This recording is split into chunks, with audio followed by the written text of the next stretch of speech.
Complete Football Today. I'm your regular anchor, Tunde Koiki. With me in the studio are two men who have very, very interesting opinions about everything that we plan to talk about today. My far left, I have Kozim Ilegbede, editor of iSoccer. Thank you for joining us.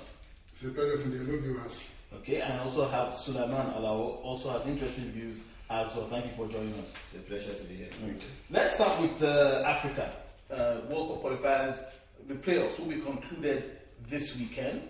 Or already we know that some of them have the better chance of advancing to the World Cup than others. But let's start at the home front. Nigeria will be taking on the Walian Antelopes of Ethiopia. The Antelopes are still talking tough.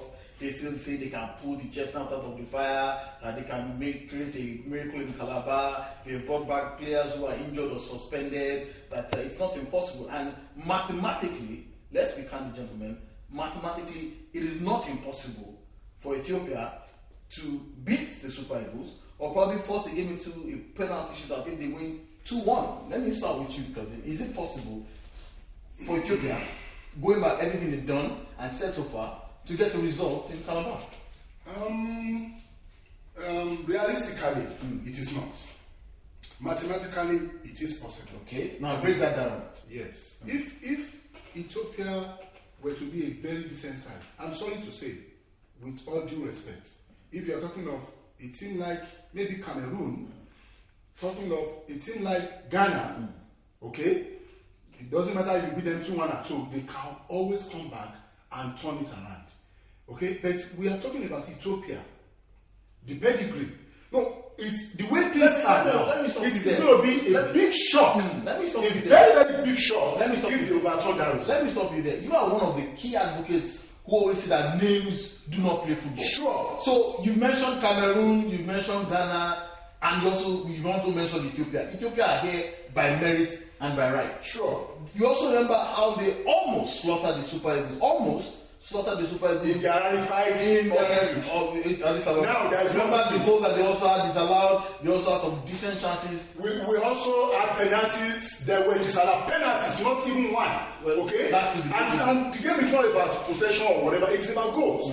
Super Eagles were superior because we knew what we needed to do. We did it. You are saying this now because you want to. Yes, because I was so scared of the other, because I thought the altitude was going to kill us, and it nearly killed us. Now there is no altitude, and Nigeria has no reason, no excuse not to reach Brazil where we are today. And if they are beating us 1-0 or even 2-0, I will still tell you that Nigeria will qualify. Now that we are coming home with a 2-1 advantage, honestly, it's going to be an incredible shock for Ethiopia to turn this around. Let me come to you, Suleiman. Okay. Already Emmanuel Emenike has said that it will be folly, absolute folly for the Super Eagles, and all Nigerians believe that this tie has already been put to bed, that the Ethiopians are a decent side, and that they should be taken with all seriousness that they deserve. And when you look at the fact that maybe the Super Eagles did not arrive in camp as quickly as they should have, is there some kind of complacency setting in, not only in the Super Eagles, not only amongst the fans, but also in the media as well? I think it's a good sign that the players themselves, they are not taking the match with levity this time around, because we all remember what happened the last time when we were trying to qualify for the Nations Cup, and that was in about 3 years ago. Are you talking about 2006 when we didn't qualify against Angola? No, the recent one, Nations Cup, that's 2011. Against Guinea. And we all knew what happened at that point in time. There was so much complacency. Even everybody believed that we have already won the tickets. Even the coaches, they didn't really know the score line we need to proceed to the championship, and a lot of things just went wrong.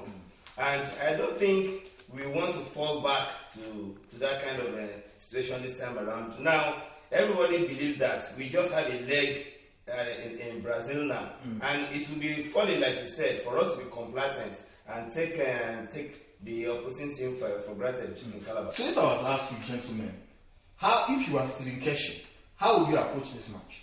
I will approach it to win it. Yes, in fact, to make a statement.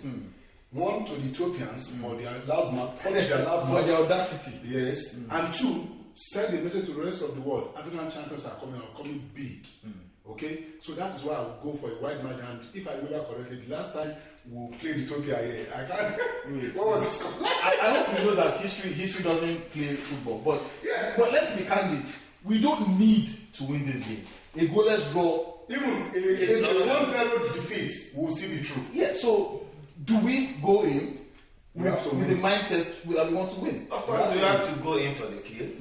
And like the Yoruba adage will say, I forgot all about what these Ethiopians were saying that they are coming here. That's just shakara. And like Yoruba adage will say that any category don't genuine. So I mean, when we went down, and still the head, the mouth is on the floor. So, but of course, it doesn't mean we have to take them for granted. We have to go in for the kill. We have to beat them mercilessly. So that next time when they hear Nigeria, they will be your enthusiasm, both of you, is quite admirable. But I hope you know that Ethiopia will have plenty to say about that. Anyway, other qualifiers in Africa will see Cameroon take on Tunisia. That's on the 9th edge. Goalless the first leg, and a lot of people will say. And that for me is a particularly dangerous scoreline. That's what I'm saying. A lot of people will say Cameroon, dangerous for Cameroon. That's what I'm saying.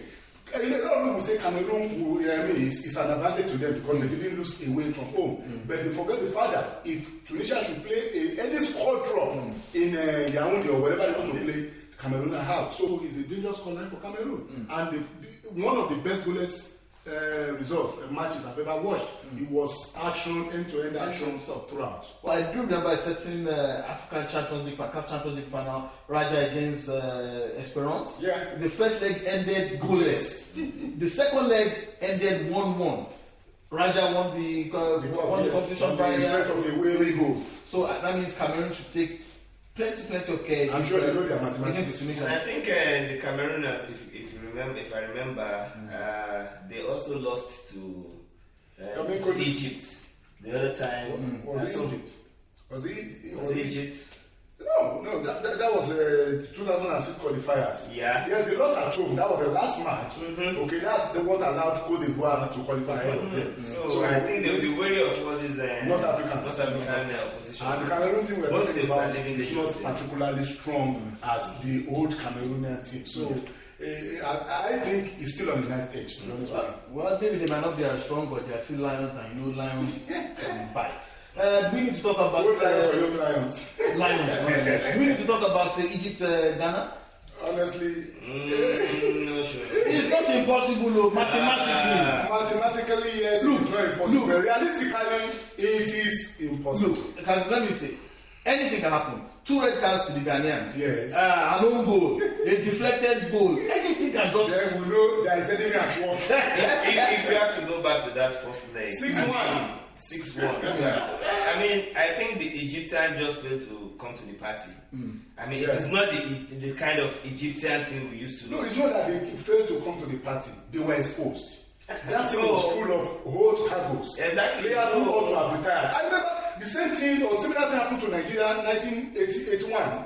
We won the Nations Cup 1980. Okay, and those players who had retired were called back on the cusp of qualifier for Ismana 82 against the same Algeria. The last qualifier, Algeria beat us 2-0 in Lagos and beat us 2-1 in Algiers. So when you play football with old cargoes, you get trashed by very good teams. And I think Ghana and team that can come back. Yeah, and I believe to reinforce that as well, I think Nigeria still took that same old cargo team to the leader 82 Nations Cup. And we didn't qualify from our group. We didn't qualify from our group. Until we now brought New Bridge 1984 and we got to the final. Okay, but I hope you know that this Egyptian team comprises of players from the Al Ahly team that nobody believed would get to the Champions League final. Hold on, and still won this competition. Against which teams? Against teams like Pirates, Orlando Pirates of South Africa. Orlando Pirates that is not as strong as Orlando Pirates of 1996, where you had Willie Opara, you had McFish, people who went to win the Nations Cup a couple of months later. Excuse me, please, don't judge with the CAF Champions League. It is not the same thing as UEFA Champions League. Different. The Egyptian team is old. There are some young exciting players there, but they need to reorganize that team. Otherwise, anytime they meet good teams or decent sides, they will be trashed. So yeah, I'm just saying that the CAF Champions League will be the only trophy Egypt will win this year. Honestly, unfortunately so. Okay, moving on. Algeria against Burkina Faso. interesting game. Burkina Faso won the first tie thanks to a debatable penalty by our good friend, the very handsome, very lovely Alistair Bansi, 3-2. But Algeria, very dangerous side, technically gifted side, have plenty of quality players, replete in some of the biggest teams in Europe. Right. Also have a decent coach in Vahid Halilovic. Right. Where would you want to put this one? I'm putting my bet on Algeria. I think they have done their whole work. I mean, with 2 away goals, all they need is just a goal. And I think they are a very disciplined side, North Africans. When it comes to the crucial matches like this, they know how to go about it.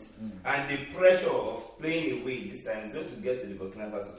So I don't think they will be able to scale through against the Let me ask you, Burkina Faso, they're a different team from what we used to know before. Right. This is a Burkina team that has qualified, that actually got to the final of the Nations Cup for the first time in their history. Right. They've also actually, did very well in qualifying from their group in the World Cup qualifiers as well.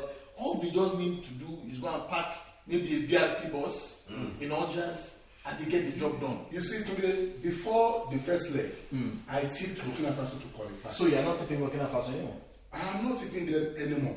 But for me, the game is 50-50. Because look, it's easy to say on the evidence of what we saw in the first leg that Algeria will win in Algiers. But again, Burkina Faso are a decent side. And they know all they need to do is to avoid defeat. Or even play 4-3 and they will qualify. Instead that they avoid defeat or try and score 3 goals in order, they will score. I think Burkina Faso will score. And they have players with good exposure in Europe. So if they play with no complex, okay, if they play with free spirit, I think they could give Algeria played well in Burkina Faso. They did so well. But what tells you that Burkina Faso will not replicate that performance away from home. So what are you tipping? I'm not taking anybody there. It's because they have the pedigree. Algeria.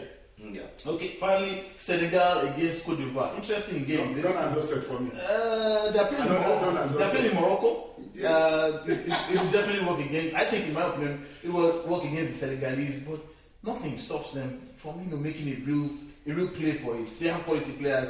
That was the game where in the first leg they just failed to turn up. Senegal just failed to turn up. So you are saying they lost this tie in the first leg? Exactly. Okay. I think Cote d'Ivoire, unless they are very, very silly. One, they are playing on a neutral ground, and 2, they've always been Senegal's nemesis, at least in recent history. Okay, 3, player for player, they are far superior to Senegal. I mean, and on the evidence of the first leg, it should have been like 6-1, not 3-1. So I think Cote d'Ivoire are almost true. So not having the luxury of playing in front of your fans is a very big disadvantage to the Senegalese, and I think. Wait, let me just jump in here, gentlemen. How crucial is home advantage in football? Because you have the same gentlemen who go and write in the paper about how home advantage counts for nothing in modern day. I never wrote that. But it sounds like something you can say. It's not. Because let me tell you, but for home advantage, the penalty that Burkina Faso got against Algeria, the last penalty might not have been. It was a very controversial penalty. In fact, I felt the ball touched the guy's hand outside the box, and it was ball to hand, not in hand to box. So wait.